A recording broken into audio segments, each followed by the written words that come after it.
When doubt replaces inner knowing, it does not arrive as disbelief. It arrives as hesitation dressed as wisdom. It sounds like caution, but it feels like disconnection.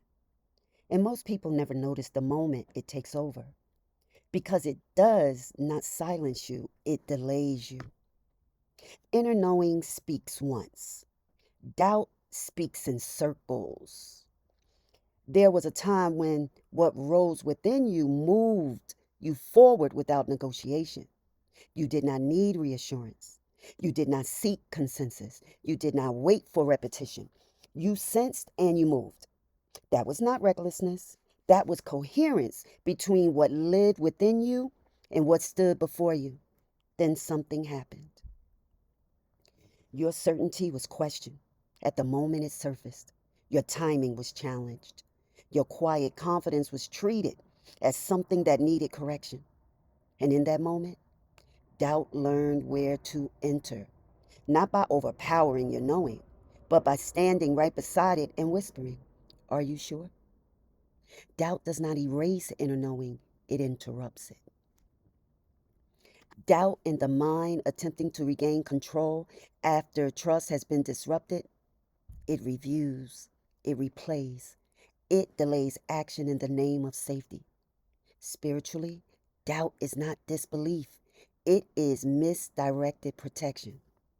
It is the soul learning to hesitate because immediacy once carried a consequence. And so, this is why doubt often feels as though you're being responsible, you're being careful, you're being safe. It wants to keep you safe, but safety is not the same as truth. When doubt leads, you begin asking questions your soul already answered. You revisit decisions that were once settled. You look for confirmation outside for what was already complete inside. You start explaining yourself to yourself. And the more you explain, the quieter the knowing becomes. Not because it left, but because it will not compete for attention. Inner knowing does not argue, it waits. Prophetically, this is the season where many are being called back to first contact, not with memory, not with outcomes, but with the original sense that spoke before fear learned how to speak. Doubt has been loud, second guessing yourself has been loud because it was trained to be. Inner knowing has been quiet because it does not force agreement. Doubt does not mean you are off course, it means you are standing at the edge of movement that matters.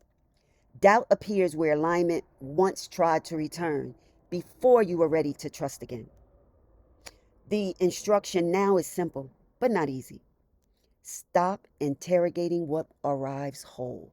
Stop delaying what does not need rehearsal. Stop asking the past to approve what the present already knows. When you act from inner knowing, there is no internal debate afterwards. There is no need to revisit. There is a quiet steadiness that does not need to be named. When you act from doubt, the action never settles. It requires constant review because it was never anchored in truth to begin with. Doubt asks for more time. Inner knowing asks for trust. And the moment you stop feeding doubt with attention, it loses its voice. Not because it was wrong, but because its role is finished. Protection is no longer needed when trust is restored. So listen now, not for the loudest thought, but for the one that does not repeat itself. Listen for what does not push, persuade, or plead. Listen for what simply stands, and that is not doubt. That is what has been waiting for you to stop questioning it. When doubt leaves, you notice an increase in internal dialogue. The same question circles, the same scenario is reviewed, the same decision is revisited. Nothing settles. This repetition is not depth, it is a signal. The mind is attempting to manufacture certainty because trust has been displaced. Inner knowing does not escalate. It does not persuade. It does not need agreement from other thoughts. It stands quietly, already resolved. Doubt, however, needs reinforcement. It gathers examples, it consults outcomes, it builds cases. It feels convincing because it is busy. This is why doubt often sounds intelligent. It references experience, it references consequence, it references what happened last time, but it is always backward facing. It cannot guide the present cleanly because it is built from what has already occurred. Spiritually, this is where many hesitate or many mistake activity for wisdom. They believe that more thinking means more care. In truth, it often means less trust. When doubt replaces inner knowing, the soul becomes tired in subtle ways. Decision making feels tense, movement feels delayed, and you may still act, but there is no rest afterward. You replay, you revisit, and you wonder if you should have waited longer. This is the cost. Inner knowing carries its own rest. Doubt does not. Doubt keeps the system alert even after action has been taken. It never fully releases because it was never grounded in certainty to begin with. Prophetically, this is why many feel stalled without being blocked. Nothing external is stopping them. The interruption is internal because doubt has been given the authority to review what never required review. Doubt often enters when inner knowing threatens to change your positioning. And so doubt is loud at thresholds. It rises when movement will require separation and courage or self trust without witnesses. This does not make doubt an enemy, it makes it outdated. Inner knowing does not need to be strengthened. It needs to be reinstated within you. You do not argue with doubt. You do not suppress it. You simply stop consulting it first. You allow your inner knowing to speak without immediately responding with questions. You let it remain incomplete. You act on it privately. Where explanation is not required. The restoration is quiet. You will notice fewer internal conversations. Decisions will feel simpler, not dramatic though. You will stop needing to explain yourself to yourself.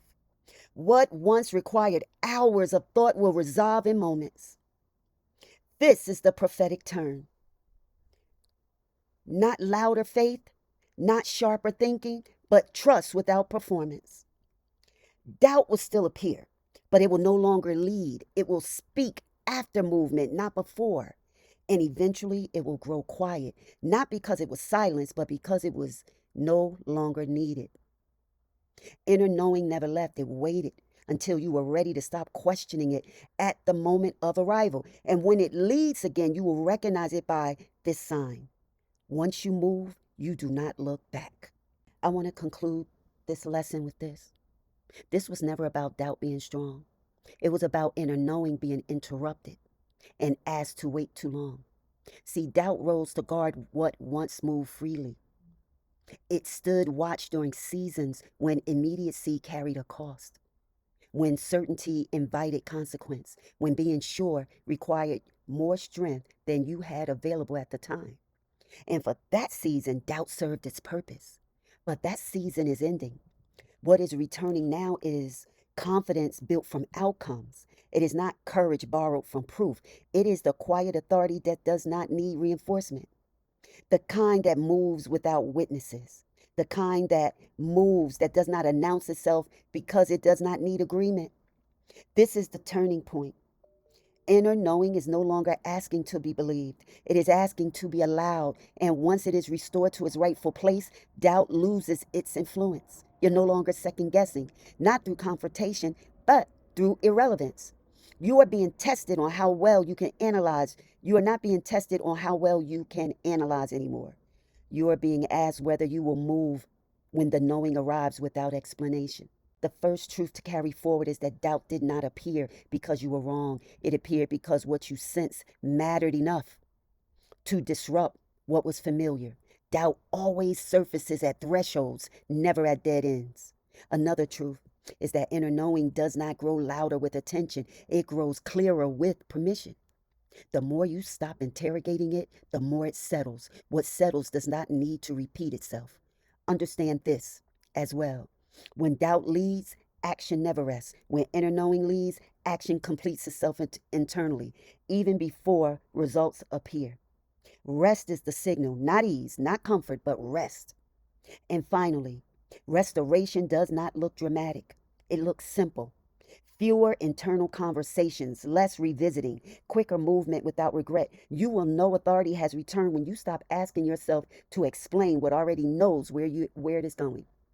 Do not wait for doubt to disappear before you move. Move and doubt will fall quiet on its own.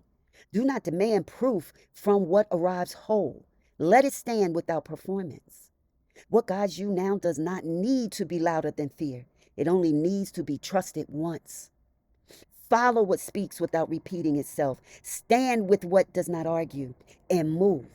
When the knowing comes, cleanly, quietly, and without looking back. Thank you for visiting Truth Tellers Mike. May your soul be blessed. Stay covered, stay conscious, and stay undefeated. I'll see you on the next one. Bye-bye.